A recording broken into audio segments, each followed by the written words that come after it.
Hello, and welcome to the Lofty Entrepreneur Podcast. I'm Tanisha Coffey, aka the Lofty Entrepreneur. Thanks for joining me. Now, as always, we are providing the best tips, tools, advice, and inspiration for entrepreneurs, no matter what stage you're at. So if you haven't already done so, click now to subscribe so you don't miss a thing.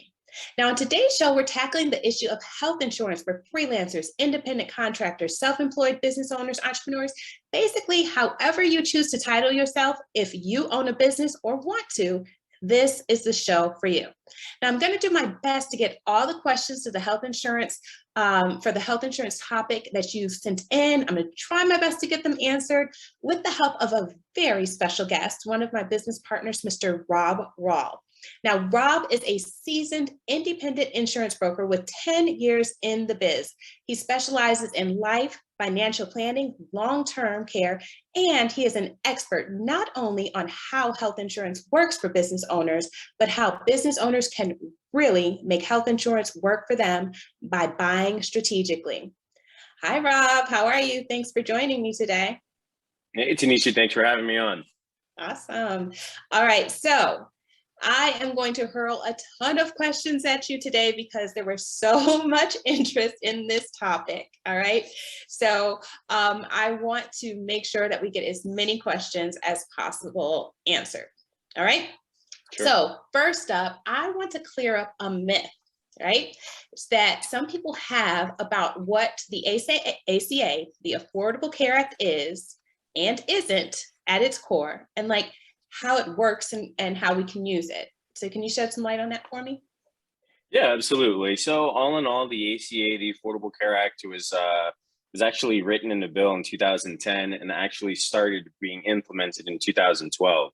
So it was pretty much just designed to make sure that people that didn't have a gap in coverage can have their pre-existing conditions covered, as well as income, being more of an income-based type of insurance. Whereas back in the day before that, you'd have to have insurance to have pre-existing condition coverage within 60 days. Everything was fully underwritten. If you didn't have that, your pre-existing was not covered at all for a full year. So that really changed the game. Right, right. So what's the difference when we talk about health insurance coverage that's provided through ACA versus non-ACA health insurance? You touched on it a little bit, but let's go down. Let's kind of break this down a little bit further, because you also mentioned about, ACA having to do with income and things like that.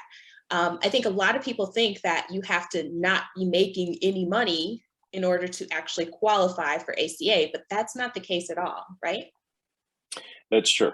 That's very true. I mean, just to touch on that real quickly, as far as how the insurance works with the income, is that it's based on household size. So some people will think another myth, let's say to kind of bust here, is that people will think, or somebody, maybe they spoke to someone, an agent, and they said they can't get approved for ACA because they make too much money. Well, that's just simply not true. They just aren't eligible for a tax credit or subsidy to be able to get coverage through the ACA, but they could still get the insurance. They just have to pay full price, and it's usually pretty expensive.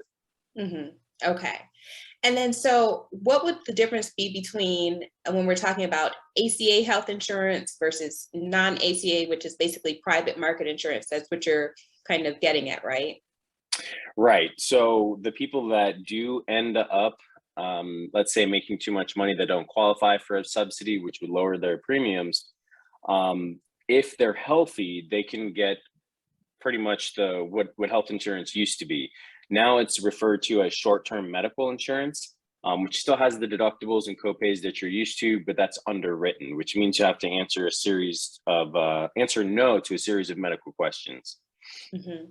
But with the ACA coverage, it's not underwritten. Not underwritten. That's where all the pre-existing condition coverages are going to be covered. Mm-hmm. Right. So in an ideal situation, if you have any sort of pre-existing conditions and you're, focused on a budget for your health insurance, you definitely want to be trying to see if you qualify for ACA, right? Absolutely. And every year, the income brackets are getting higher and higher for people that are eligible for tax credit and subsidies. Right. Because like, for instance, people tend to think you have to be, say making $20,000 or less in order to kind of qualify, because again, they're stuck on the income. But the reality is you could be making, say, 50,000, but if you're a household of say 5, and don't hold me to these numbers, guys, because I don't have chart memorized or anything.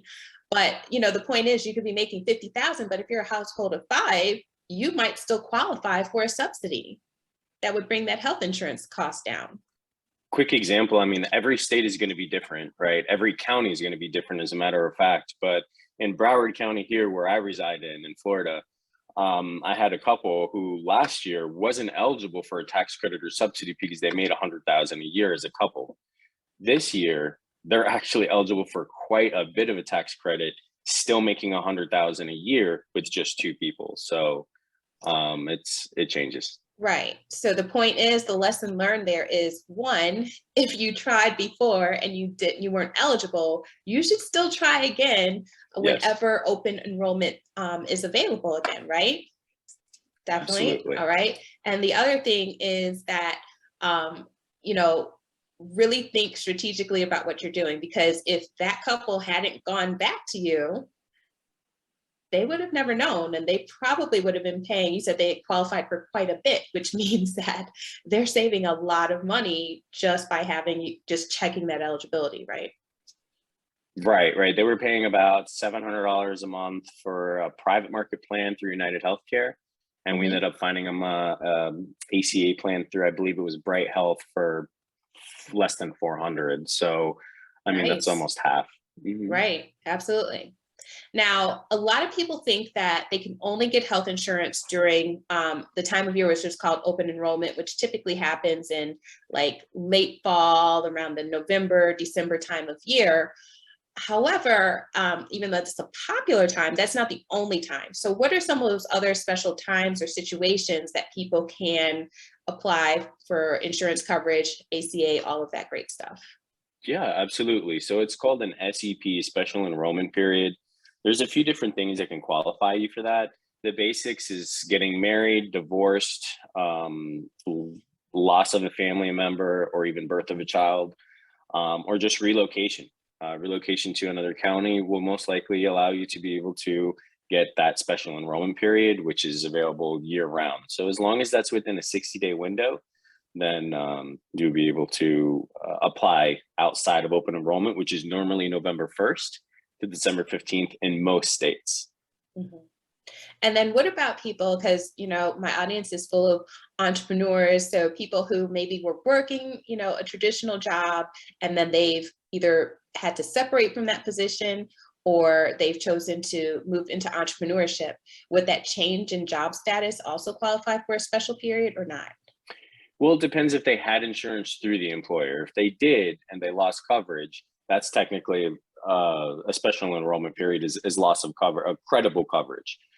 Credible coverage could be employer coverage or even state coverage. Okay. Now, in that scenario, what happens if they,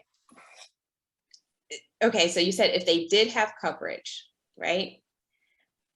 What happens if they chose, like, they could go on Cobra? So Cobra is an option. Now, so what happens is, you're shaking your head. Yeah, so I know a lot of times people will choose coverage for Cobra when they're leaving a job. And oh my gosh, guys, if you're not watching, if you're just listening, he is telling you, no, don't do it. Okay, so the only reason why I would tell anybody to go with Cobra is because either A, they met their deductible for the entire year. Okay, because Cobra is going to be any between $500 to $700 per person. So if you're a family, it's outrageous.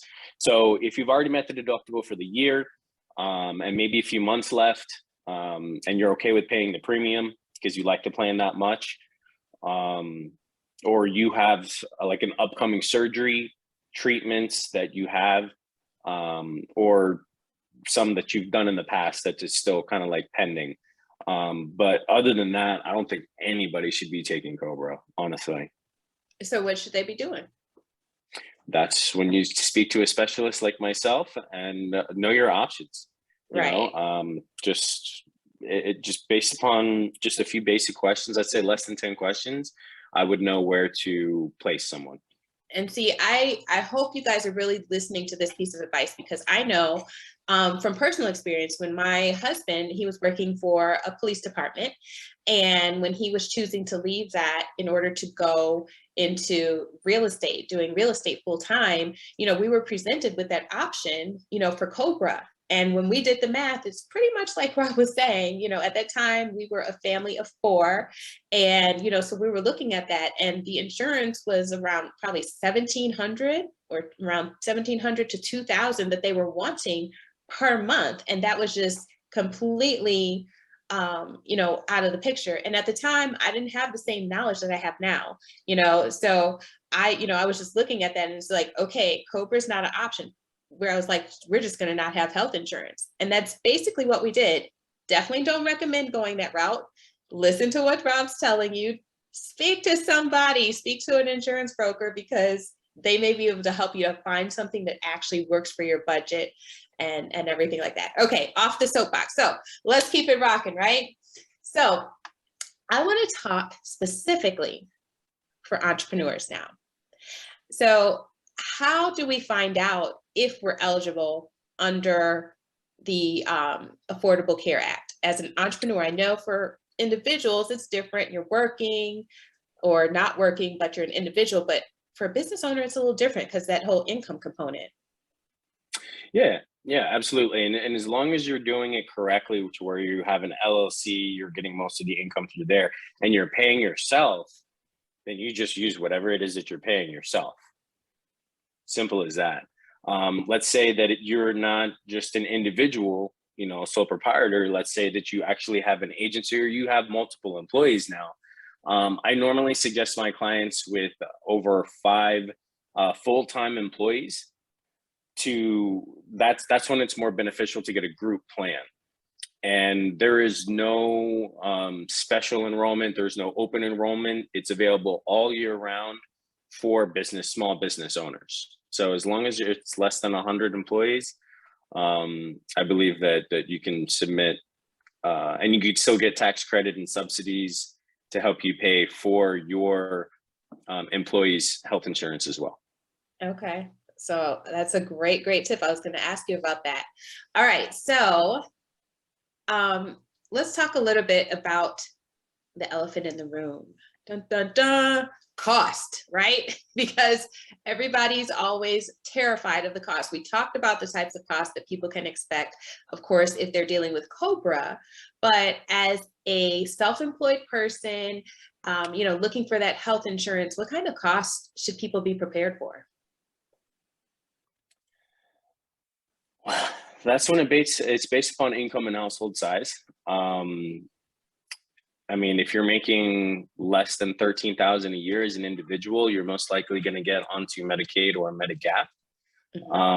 If there's, and I mean, I had somebody that was making just under 13,000 to where they were going to get Medigap instead of Medicaid or ACA.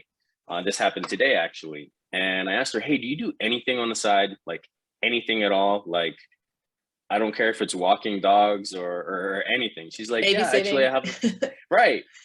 So she actually has somebody that she does 2 nights a week caretaking, and they usually pay her under the table. I'm like, well, hey, listen, if we just say that you're making at least $1,000 a year from that, I can guarantee that you're going to get really good health insurance for a really low cost. And so because of that, I just said, hey, listen, is when you file your taxes for 2022, because everything's projected on the next year. So everything that we're doing today is projected. Okay, so it's not like it has to be set in stone in order for it to be true or accurate. Okay. So there's a bit of flexibility when it comes to that. As long as by the end of the year, closer towards the end of the year, we're as accurate as possible to what we said on the original application. And if it is changing, we just need to update it. That's simple. Okay, so guys, I hope that you really heard that. So with the ACA as an entrepreneur, it's still based on your income. And but it's based on what you project your income will be. So we're not talking about the pipe dreams like, oh, I just started a business today, I'm going to be earning $500,000 by the end of next year. It's great to dream. It's great to have your goals, but for these health insurance purposes, let's be more realistic, do some real numbers based on what you actually plan to sell and what you actually think you can bring in month to month. And then you use that income in order to, as you're applying for these health insurance, to see what you may be eligible for, either under the ACA, ideally, or, if it ends up being private insurance, if your numbers are higher, if you're more experienced in business, but keep those things in mind. That's a really, really critical point, because a lot of entrepreneurs think that I'm not making any money yet, or I'm not sure, because sometimes I make money, sometimes I don't. It's an estimate, right? So just, keep that in mind, but make a smart and true estimate. And then again, if that changes, if you're going to hit higher, significantly higher, or significantly lower, you definitely want to make sure you reach back out to your insurance broker so they can help you change that, so you don't get hit with the consequences. Which, Rob, what would those consequences possibly be? You would have to pay all that money back in your taxes. You'd lose a lot. Either you lose a lot of your return, or you end up having to pay more. So hopefully you have a good tax preparer. Right. Which we do have at our firm, by the way. Yes. So let's flip this over a little bit. So what if somebody has, say, access to health insurance because their spouse is working a 9-to-5, but they are, and that 9-to-5 makes the insurance available to spouses and children and others in the household, but the other person is the entrepreneur. What should they be kind of thinking about in that situation if they're thinking strategically? Yeah, that's a really good question. So most of the time, when you start adding family members onto your health insurance through an employer, it's going to get pretty expensive. It doesn't matter if you have 2 kids or even 10 kids. Sometimes the family plan is the family plan. So what I normally suggest is, if that's the situation, because a lot of times, well, sometimes, very few times actually, the employer will actually pay a majority of the family insurance, then keep it. The entire family is covered for $200 a month, $300 a month even. That's usually the best way to go. But when they don't cover as much coverage for the rest of the family, and it's only a majority coverage for the actual employee, not the rest of the family, now you're paying $1,000, $1,500 a month to have the entire family insured. That's when I would just leave the employed on that plan and the rest of the family on another coverage. Okay, so the rest of the family could be eligible to go and have that ACA, check for those ACAs, see if they're eligible, all that great stuff. Yes. Okay, good to know. All right, so let's talk about some of the common types of plans that are available these days. So, it's alphabet soup. You got your PPO, HMO, EMO. So I want you to kind of break it down. What are these types for people, so they understand just, like PPO, what's the PPO? What's the basics of that? Yeah. EMO, that's funny. So it's actually EPO. Okay, I know. Anyways, so PPO does stand for preferred provider organization. So you can go in or out of network. Nothing really doubles. You just might pay a little bit more if you go out of network. Whereas the HMO, you have to stay in the network. That is the health maintenance organization. Otherwise, your deductibles, your co-pays, everything pretty much just doubles, if not triples, in the worst case scenario. Okay. But you'll never be turned down in an emergency room or a hospital. That you don't have to worry about. Okay. And EPO? Oh, EPO is just more of a smaller PPO when it comes to, and it's mostly ACA that has that. Those you definitely want to use within the network. And they're more of a county type of network as well. You can't really go outside of the county. So there are obviously pros and cons to the ACA. That is definitely a con. Mm-hmm. Okay. Now, cost-wise, if you were to kind of rank those plans, what would be like the lowest cost? If there is kind of a generalization you can make across the board, what would be the lowest, like lowest to highest? How would those typically rank? I mean, it could go from $10 a month to, I mean, really depends. So let me give you a quick example for myself. If as an individual making too much money, I'm 35. So if I go on the ACA, my cheapest plan I think was about 350, 360. But when I go to private market, short-term medical that's underwritten, as long as I can answer no to those medical questions, I found a plan for myself, like I think it was less than 150. So it just really depends on the income and household size. It's really hard to give a range.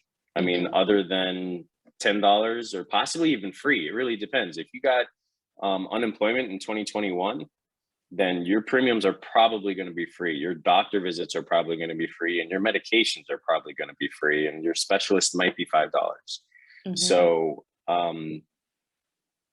yeah, the range could be depending on, again, just income and household size. So free to 350 to 4, and age. Age matters.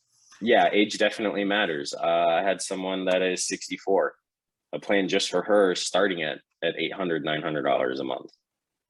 So thank God that her income was only 16,000 a year, because she had recently lost employment, and I was able to get her coverage, health, dental, vision. I think it was all less than $60. Wow. Okay. So that's the magic you're working over there. That is awesome.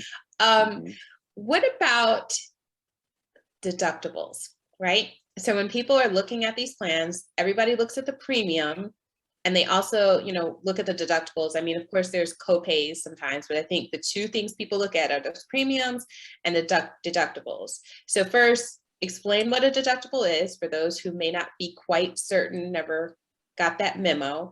And then let's talk about, high versus low, and when, each might be a good idea. Sure. So with what a deductible is, the best way to describe it, or general rule of thumb, is if you don't have a copay, it's most likely going to go towards your deductible.